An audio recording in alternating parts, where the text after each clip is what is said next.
UI UX Python నేర్చుకోండి, లక్షలు సంపాదించండి. Join Quality thought.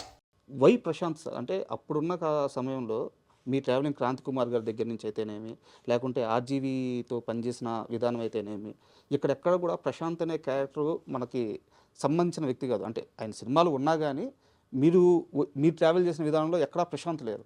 So why Prashanth మీరు లాంచ్ అవ్వడానికి ప్రశాంత్ గారు నేను అప్పుడు కొత్త కుర్రాడు కావాలనుకున్నాను. ప్రశాంత్ కొత్తోడు. అప్పటికి తమిళ్లో సెంబరత్తి అని ఒక సినిమా చేశాడు. సార్ అదే చామంతిగా తెలుగులో డబ్ అయింది. సార్ రెండో సినిమా నాదే, నాటి రెండో సినిమా. కొత్తోడు కావాలనుకున్నాం. సో అలా కాస్ట్ చేసాం అంతే. సార్ చాలా సంవత్సరాలు అసిస్టెంట్గా అసోసియేట్గా చాలా కష్టాలు పడి ఒక ఛాన్స్ వచ్చి ఉంటుంది. ఎందుకు పోలీస్ కథనే చెప్పాలనుకున్నారు? ఎందుకంటే ఆ పిల్లవాడు గోడెక్కి ఆ పోలీసులను చూస్తుంటే కీరవాణి గారు అనుకుంటాను, if I'm wrong, correct sir, Keeravani గారు అనుకుంటాను, మ్యూజిక్ ఆయన కొట్టే మ్యూజిక్ ఆ పిల్లోడు చూసే ఆరాధనగా చూసే విధానం నాకు తెలిసి మీ దృష్టిలో పోలీసులు అంటే విపరీతమైన రెస్పెక్ట్ ఉంది అనిపిస్తుంది. ఎందుకు ఆ కథే చెప్పాలనుకున్నారు? నేను ఒక మ్యాగజైన్లో అది ఒక దీంట్లో ఒక ఇది చదివాను. Every citizen is a police man without uniform. Every police is a citizen with uniform. ఇది బాగా నచ్చింది నాకు.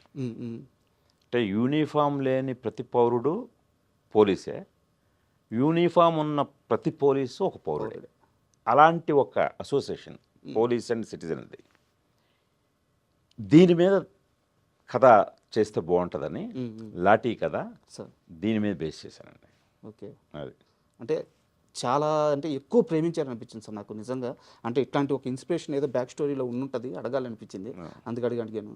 కీరవాణి గారి ప్రస్తావన వచ్చింది కాబట్టి మన సినిమాకి యుఫోరియాకి కాలభైరవ గారి మ్యూజిక్ అనమాట. అంటే మీ సినిమాలు, కీరవాణి గారి ప్రయాణము, మీ ఇద్దరి ఒకరి గురించి ఒకరు తెలిసిన విధానం అంతా ఓకే, సింక్ అవుద్ది. కాలభైరవ గారు మీ సినిమా కథకి ఎలా ఇంజెక్ట్ చేయగలిగారు? ఎలాంటి ఇన్పుట్స్ ఇవ్వగలిగారు? ఏదైనా కథ సార్, ఇప్పుడు ఒక కథకి ఎలాంటి సౌండ్ కావాలి, ఎలాంటి విజువల్ కావాలి, ఆ కథ నిర్ణయిస్తుంది.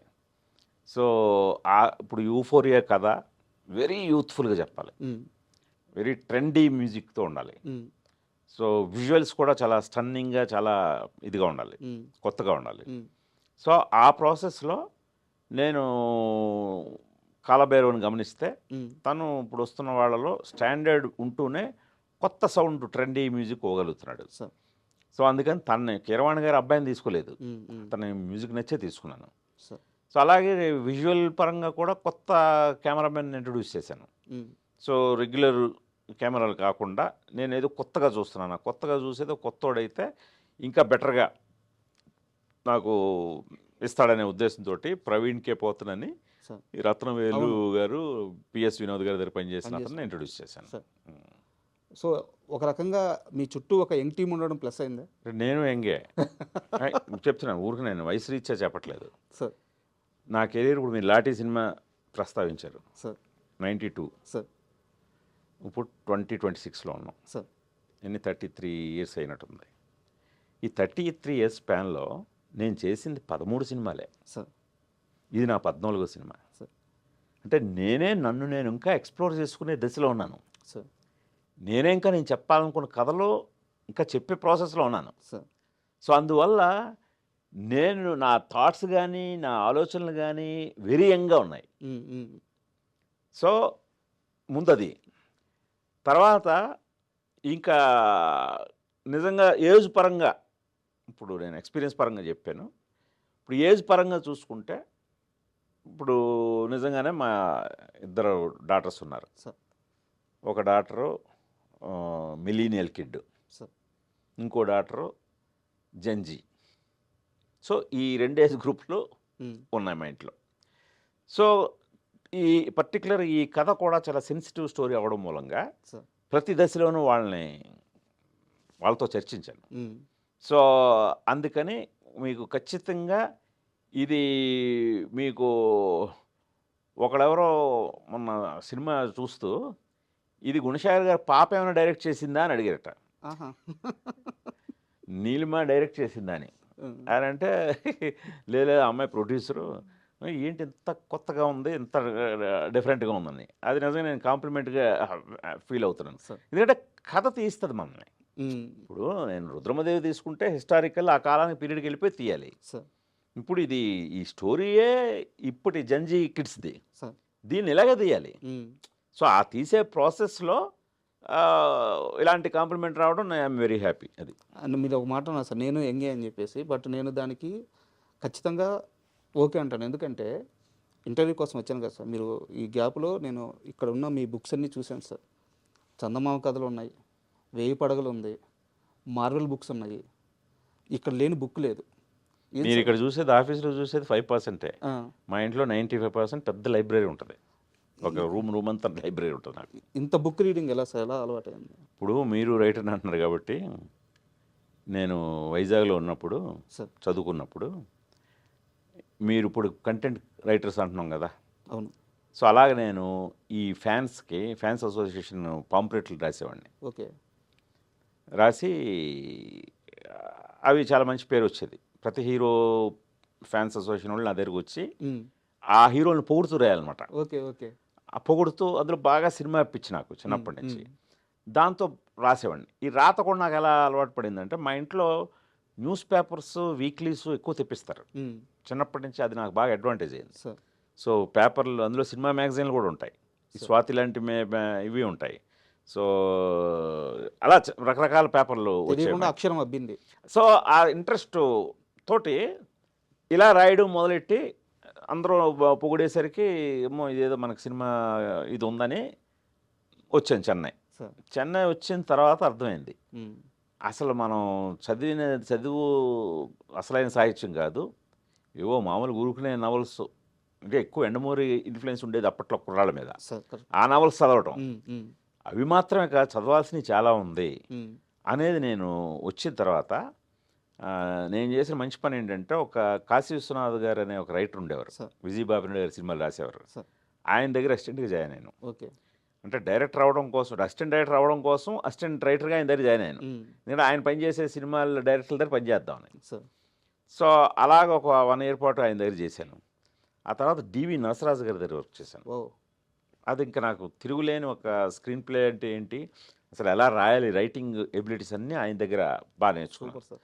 ఈ ప్రాసెస్లో ఈ రైటర్ల దగ్గర ఉండే లైబ్రరీలు చూసి, అబ్బా వీళ్ళు చదివే పుస్తకాలు ఏంటి, ఇవేంటని అప్పటి నుంచి పుస్తకాలు చదవడం మొదలెట్టాను. ఓకే. అప్పటి నుంచి ఇంకా నా ప్రతి ఎర్నింగ్ పుస్తకాలు కొనడమే. ఆ పుస్తకాలు కొని అలాగా ఇప్పుడు కాస్త కోస్తో కొద్దిగా క్రియేటివిటీ అబ్బిందంటే, ఒక ఇమాజినేషన్ కూడా వచ్చిందంటే బుక్ రీడింగ్ వల్లే. సూపర్. ఇది చాలా మందికి అవసరం సార్. అదే చాలా అవసరం. ఇప్పుడున్న జనరేషన్లో బుక్ రీడింగ్ అనేది బాగా తగ్గిపోతుంది. సో చాలా మందికి అవసరం.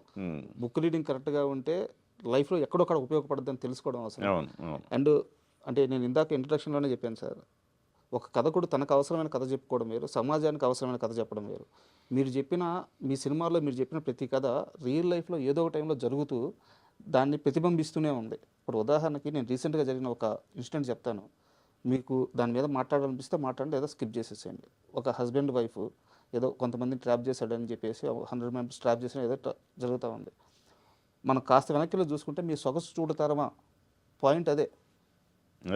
నరేష్ గారు, అమ్మి గారు వాళ్ళ బాసు ఒక ఆఫర్ చేస్తే ఒక లేడీ తన భర్తని, తన సంసారాన్ని, తన జీవితాన్ని ఎంత గట్టిగా నిలబడి మార్చుకుంది అని చెప్పేసి. ఇప్పుడు ఇదేదో సినిమాకు ఉపయోగపడతాను. సో మీరు చెప్పిన కదే, సినిమాని చూస్తే బాగుపడచ్చు, ఆ సినిమాని ఫాలో అయితే లైఫ్ని బాగు చేసుకోవచ్చు. సో అందుకని గుణశేఖర్ అంటే మాకు రెస్పెక్ట్.